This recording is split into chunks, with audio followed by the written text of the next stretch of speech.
So as Ken said, and thank you so much for that lovely introduction, and thanks Screenworks for having us as well, and thanks to you guys for coming out on a school night.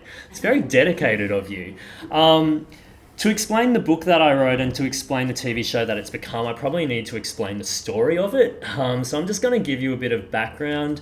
When I was growing up, I knew the family story, as we all do, right? My parents got married here, then they moved over there, blah, blah, blah. We take those stories for granted. At least I did growing up. I didn't find it particularly remarkable. And my family story starts back in 1975. Well, at least my parents do. This is 1975 in Hong Kong. That's my mum. That's my dad. What I love about this photo is not just that they're beautiful in this photo, but they still like each other. That's not going to last.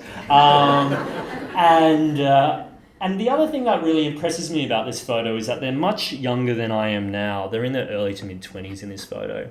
And they're both about to move to a country where my dad has only been once and my mum has never been. And that's Australia, because they already have a suspicion that they want to raise a family. Australia has a lot of space to do that. Hong Kong has a lot of things. Great shopping, great food. It doesn't have much space. It's a rare commodity. My dad's already been to Australia once, and it was always going to be a choice for him out of America or Australia, and he chose Australia because he found the people less scary.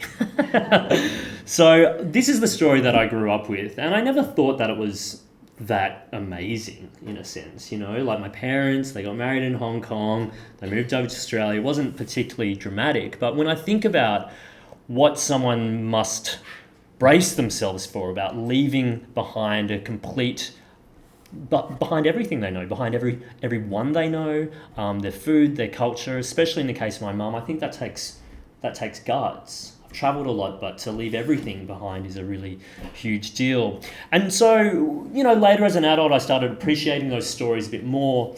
And as much as I realised it was my family story and that it was a particularly brave one in so many ways, I realised it was quite an Australian story as well.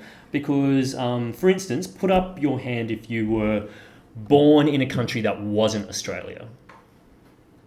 Oh wow, that's quite a lot of you. You are over-representative of Australia, but that's really great because roughly 1 in 4 Australians are born overseas.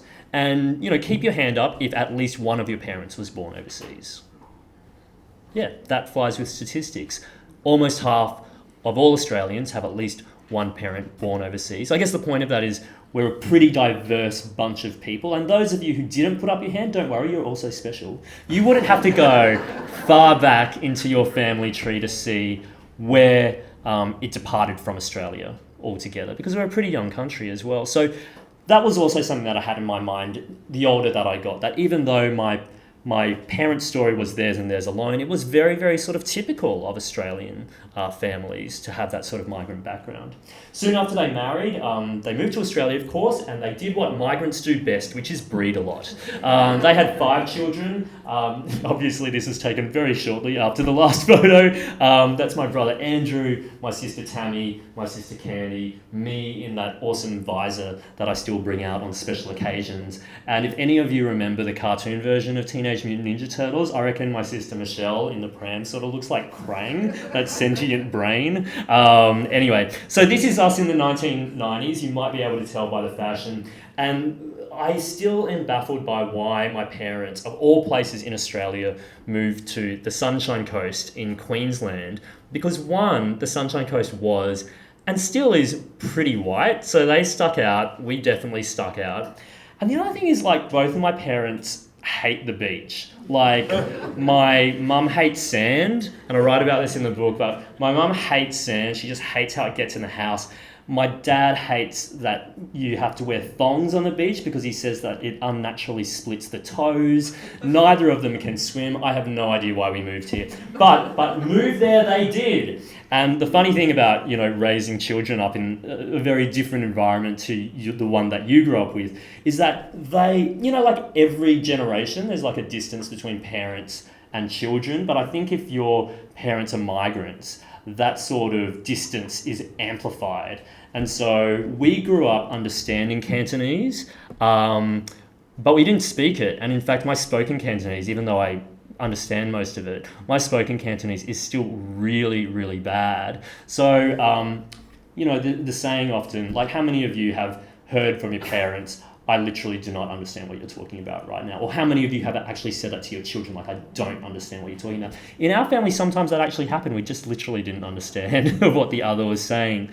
So part of what I was really focused on when I was growing up were issues of identity as well, because I certainly was different to my classmates. Was never bullied, but it was 1988. It was the era of multiculturalism. I was sort of embraced by my classmates, but I knew I wasn't like them. Didn't see people like myself on TV at all either.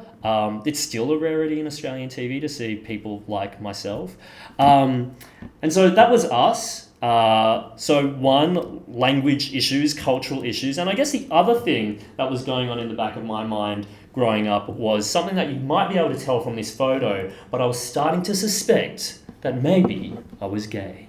There's this great website called Born This Way. It's a Tumblr, and it's just full of photographic evidence from people saying, yeah, I might have been a lesbian or a gay man from a young age. There's like all these really cute photos of kids in like overalls gardening, or guys doing things like this. So that was my family growing up. And I guess the other thing that was happening around this time is when I was 12 years old, my parents split up, which is a pretty big thing in any family. But I think in my family especially, the fact that my mum and dad had 5 children between them was a pretty dramatic thing. And I'm the middle child as well. So I was 12 when that happened.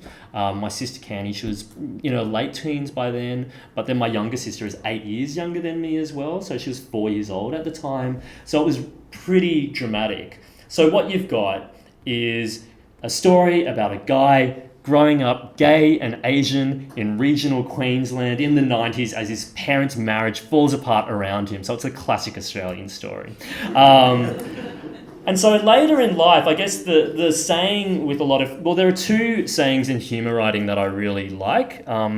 One is that tragedy plus time equals comedy.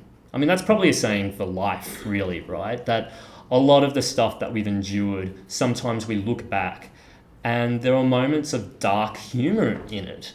And sometimes I think when we find that element of dark humour or are able to laugh at the darkness, that's probably the moment where we've dealt with it in some ways. And I find that line between tragedy and comedy quite fine a lot of the time.